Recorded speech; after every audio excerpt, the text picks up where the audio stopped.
발표 시작하겠습니다. 네, 안녕하세요. 이번 주차 발표를 맡게 된 남서울대 조합인입니다. 어, 저는 일단 스터디 주제를 CORS로 선정을 했는데요. 이 이유는 제가 이제 프로젝트를 하면서 가장 짜증났던 에러 중에 하나가 이제 CORS 에러이기도 하고, 이번 기회에 CORS에 대해서 알아보고, 또 만약에 해당 에러를 만나게 됐을 때 좀 더 짜증이 덜 날 수 있도록 하고 싶어서 이번에 한번 알아보게 되었습니다. 목차로는 우선 CORS가 뭔지 한번 알아보고, 그 다음으로 동작 방식은 어떻게 되는지, 그리고 이제 해결 방안이라고 이제 거창한 거는 없지만, 이제 제가 스프링 부트를 사용을 하는데, 거기서 이제 어떤 방식으로 적용을 할 수 있는지에 대해서 알아보겠습니다. 먼저 CORS입니다. CORS는 이제 크로스 오리진 리소스 쉐어링으로 급차 출처 리소스 공유라는 뜻을 가지고 있는데, 요건 이제 서로 다른 출처라더라도 이제 허용하는 조건을 만약에 만족한다면 다른 출처지만 자원 공유를 허용하거나, 만약에 조건을 만족하지 않는다면 허용하지 않는 그러한 정책을 말을 합니다. 이때 말하는 출처가 뭔지 저는 확실하게 알지 못해서 한번 알아보았습니다. 이제 밑에 이미지에 보시는 것처럼 URL이 쭉 있는데요. 이제 프로토콜, 호스트, 포트, 패스, 쿼리 스트링, 뭐 프래그먼트 이렇게 쭉 있는데, 앞에 이제 프로토콜, 호스트, 포트 세 개를 합쳐서 출처라고 합니다. 요 세 개 중에 하나라도 다르다면 어 다른 출처라고 이제 판단을 하고요. 어 만약에 이 세 가지가 다 같다라고 하면 같은 출처다라고 이제 브라우저가 판단을 합니다. 이제 여담으로 인터넷 익스플로러 같은 경우에는 포트를 비교를 하지 않는다고 하더라고요. 그래서 욕을 좀 얻어 욕을 먹은 것 중에 하나가 이러한 이유 때문이라고 합니다. 이제 잠시만요. 출처. 네. 그 지금 화면 공유가 어 탭이 아니라 화면 전체 공유를 한 다음에 슬라이드를 해 주시는 방식을 해야 될 것 같아요. 전체로 안 돼 있네. 정확하게 저도 원인을 모르겠는데 지금 잠시만요. 슬라이드 쇼가 PPT가 보여지고 슬라이드 쇼가 안 보여요. 어 네. 한번 지 네. 이제 보이네요. 지금은. 아 네. 그 혹시 이전 거 그러면 다시 해야 되나요? 어 전 페이지 한번 더 보여주시겠어요? 네. 감사합니다. 여기서부터 다시 할까요? 네. 아, 네. 출처가 뭔지 이제 알아보았는데요. 밑에 이미지 보시는 것처럼 이제 URL이 이제 쭉 있는데, 요 앞에 세 가지, 프로토콜, 호스트, 포트를 합쳐서 이제 출처라고 합니다. 이 세 가지 중에서 만약에 하나라도 다르다면 다른 출처라고 이제 브라우저가 판단을 하고, 이 세 가지가 같아야 이제 같은 출처라고 판단을 합니다. 어, 다른 거는 아까 말씀드렸던 내용이고, 다음으로 이제 출처를 바탕으로 이제 만들어진 정책이 있는데요. 이제 SOP라는 정책이 있습니다. 요 정책은 동일 출처 정책이라고 하고, 동일한 출처에서만 자원을 서로 공유할 수 있다라는 정책입니다. 만약에 이 정책이 없이 공유가 이루어지게 된다면 이제 해커가 심어둔 악의적인 코드로 인해서 공격을 받을 수 있게 됩니다. 그러나 이제 기술적인 발전에 따라서 다른 출처 간의 공유는 불가피할 수밖에 없게 됐고, 이것 때문에 이제 다른 방식들도 많지만 그중에 하나가 이제 CORS 정책을 이용해서 SOP 정책에서 회피를 하고, 다른 출처지만 자원 공유를 할 수 있게 되었습니다. 공작 방식은 다음과 같은데요. 앞에서 말씀드렸던 것처럼 출처의 비교와 이제 허용할지 말지 그 여부는 브라우저가 담당을 합니다. 첫 번째로 이제 사전 요청 방식입니다. 사전 요청은 저희가 클라이언트가 이제 서버로 요청을 보낼 때 실제 요청이 아니라 브라우저에서 서버로 예비 요청을 보내게 됩니다. 이 예비 요청에는 어 어떠한 방식으로 이제 요청을 보낼 거고 그 요청을 이제 서버가 받으면 서버는 그 자신들이 이제 허용하고 있는 출처나 뭐 HTTP 메서드, 헤더 뭐 요런 것들을 전달을 합니다. 그런 식으로 이제 CORS 정책이 허용이 될지 안 될지 브라우저가 판단을 하고요. 그다음으로 단순 요청은 음 앞에서 말씀드린 사전 요청과 다르게 예비 요청이 없이 그냥 실제 요청만 이루어지는 요청 방식입니다. 그다음으로 인증된 요청은 토큰이나 뭐 쿠키 같은 인증 정보들을 이제 클라이언트 측에서 요청을 보낼 때 그것들을 실어서 요청을 보낼 때 네 이루어지는 방식입니다. 첫 번째로 아까 말씀드렸던 사전 요청인데요. 그림에서 보시는 것처럼 클라이언트에서 서버로 요청이 가게 되면 이제 브라우저는 서버에 옵션스라는 HTTP 메서드를 활용해서 먼저 예비 요청을 보내게 됩니다. 이 옵션스라는 메서드는 이 서버가 허용하고 있는 조건들이 뭐가 있는지에 대해서 얻고 싶을 때 사용한다라고 보시면 될 것 같습니다. 이때 오리진 그리고 액세스 컨트롤 리퀘스트 메서드 그리고 헤더 이렇게 세 가지 지금 그림상에서는 세 가지인데 이렇게 같이 보내는데요. 어 먼저 출처, 자신의 출처가 뭔지 그리고 요청을 하는 메서드 방식이 뭔지 그리고 같이 실어서 보내는 헤더는 뭐가 있는지 이렇게 예비 요청을 보내게 됩니다. 요 예비 요청을 보내게 되면 이제 서버에서는 자신들이 이제 허용하는 출처, 순서대로 말씀드리면 출처, 그리고 HTTP 메서드, 그 헤더, 마지막으로 맥스에이지가 있는데 요거는 이제 예비 요청을 받고 이제 서버로부터 응답을 받게 되면 그 정보들은 이제 브라우저에 그 예비 요청 캐시가 따로 있다고 합니다. 그 캐시에 저장하고 싶은 이제 시간을 얘기를 하고요. 저 86,400은 24 시간으로 보시면 됩니다. 그래서 이제 파이어폭스 같은 경우에는 저 86,400이라 24 시간이 기본 값이고 크롬은 크롬 기반 브라우저들은 2 시간으로 생각하시면 될 것 같습니다.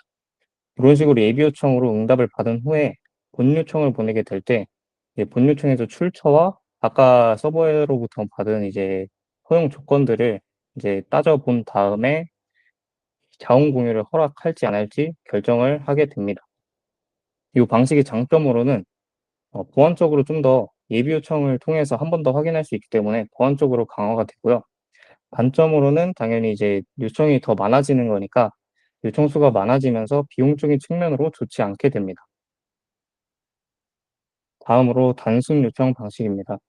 단순 요청 방식은 앞에서 말씀드린 것처럼 예비 요청이 없이 본 요청으로만 이루어지는 방식인데 그 본 요청으로만 이루어지기 때문에 좀 더 까다로운 조건들이 있습니다.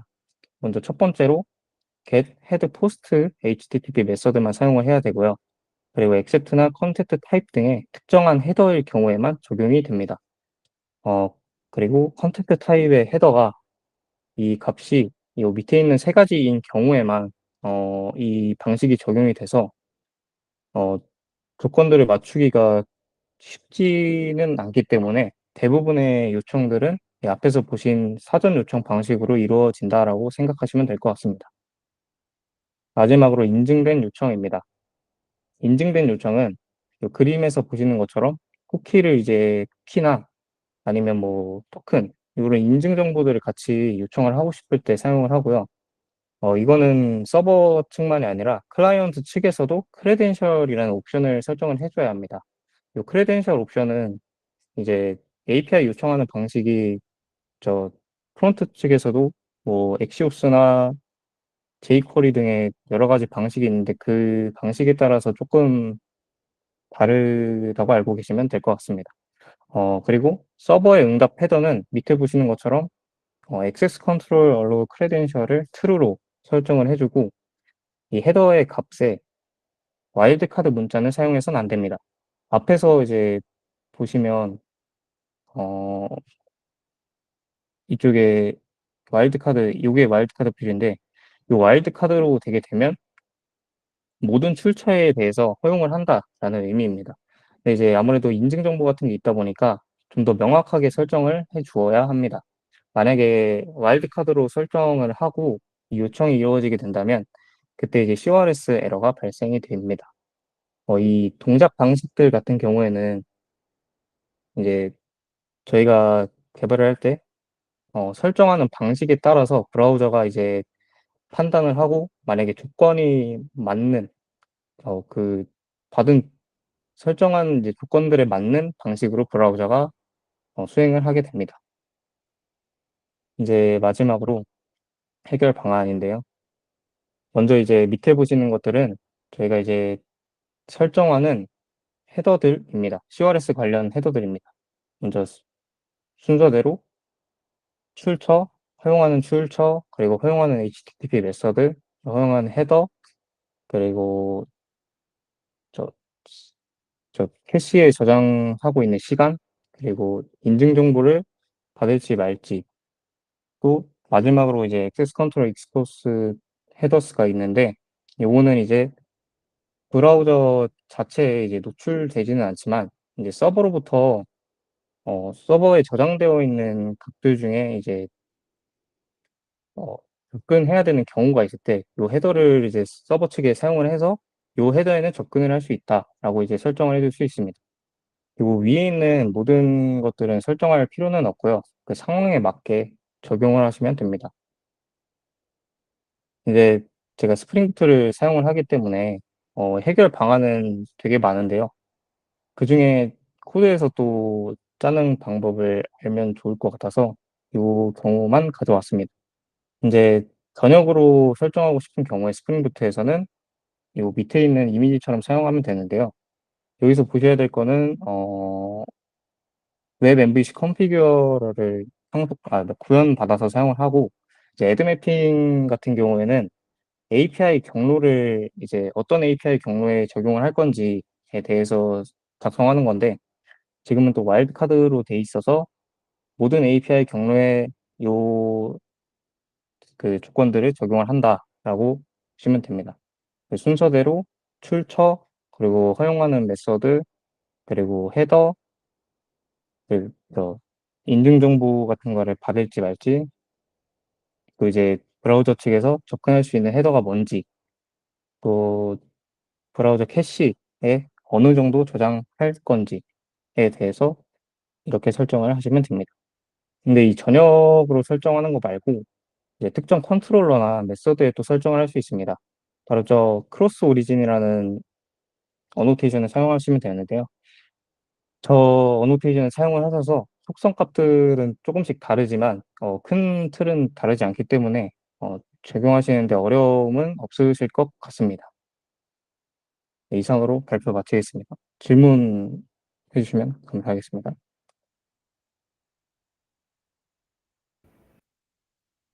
네. 발표 잘 들었습니다. 일단은 저는 가장 큰 궁금증은 이제 어 예비 요청 방식이 있잖아요. 예비 요청 방식 같은 경우는 그러면 네. 본 요청 이전에 예비 요청이라는 걸 한 번 더 보내고 응답을 받게 되는 건데 이게 맥스 에이지 값을 반환한다는 거는 그러면 맥스 에이지 기간 동안에는 캐시에 저장된 값을 사용하기 때문에 예비 요청을 반복하지 않는지 그게 좀 아 네. 궁금했어요. 네. 이제 이 요청을 보내기 전에 이제 브라우저에는 지금은 이제 예비 요청을 먼저 보낸다라고 되어 있지만 브라우저는 먼저 캐시에 요 서버로부터 받은 응답이 있는지 먼저 찾아보게 됩니다. 그렇게 찾아보게 되고 나서 만약에 응답이 받은 게 저장되어 있다면 그때 이제 서버로 요청을 보내게 되고 그게 없다면은 이제 서버로 다시 이제 그 요청을 보내게 되는데요. 만약에 저장되어 있다면은 예비 요청은 따로 없고 이제 본 요청만 보내게 됩니다. 어 네. 정확히 궁금한 내용이었습니다. 아 혹시 다른 질문 있으신가요?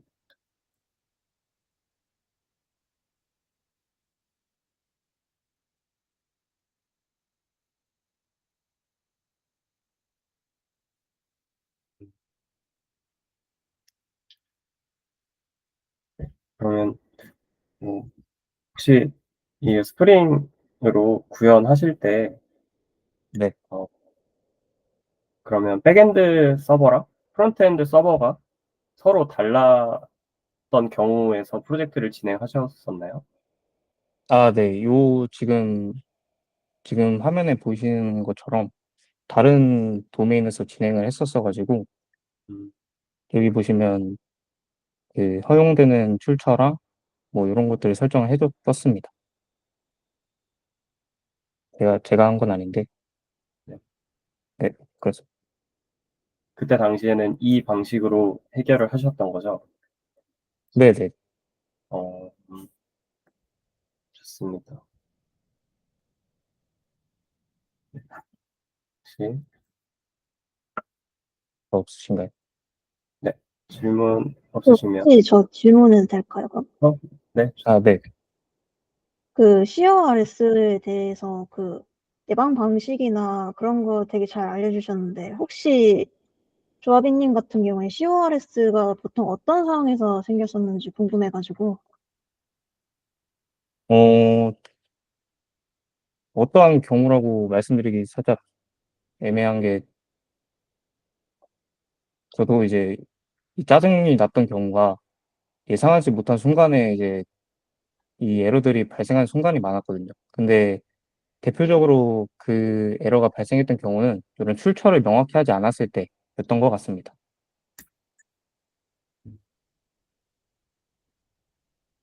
제가 추가적으로 좀 말씀드리고 싶은 게 있는데 저 네. 같은 경우는 두 가지 경우에서 발생을 한 경험이 있거든요.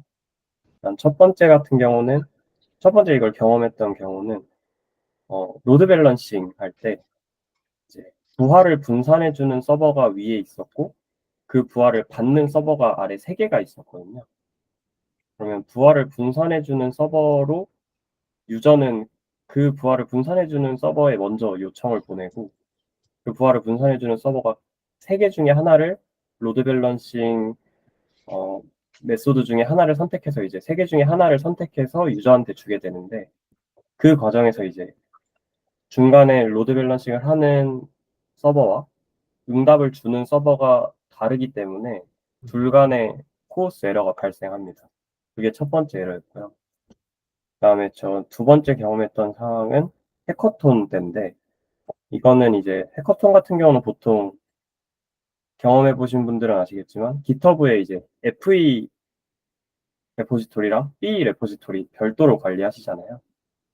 그런 경우가 보통의 이제 FE 서버 뭐 개인 본인이 평소에 쓰고 있던 서버에서 하거나 아니면 뭐 WSL이나 개인 그 환경에서 구현하고 B도 마찬가지로 백엔드 파트가 개인 서버에서 구현을 하다가 그러면 백엔드에서 열심히 API 만들어서 저 이제 이 API로 요청 보내주세요 하고 본인 IP를 그냥 알려주게 되면 그 IP로 요청을 보냈을 때 코어스 에러가 또 발생을 합니다.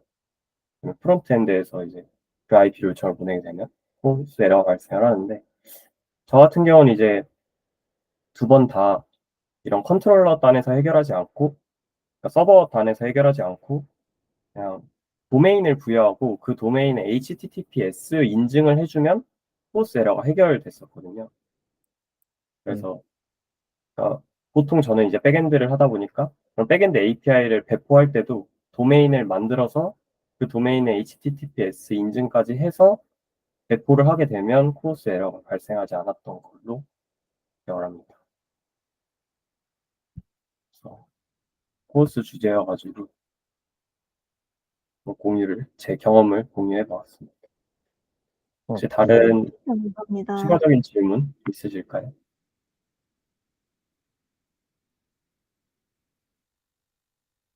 없으시면 여기서 녹화 마치도록 하겠습니다.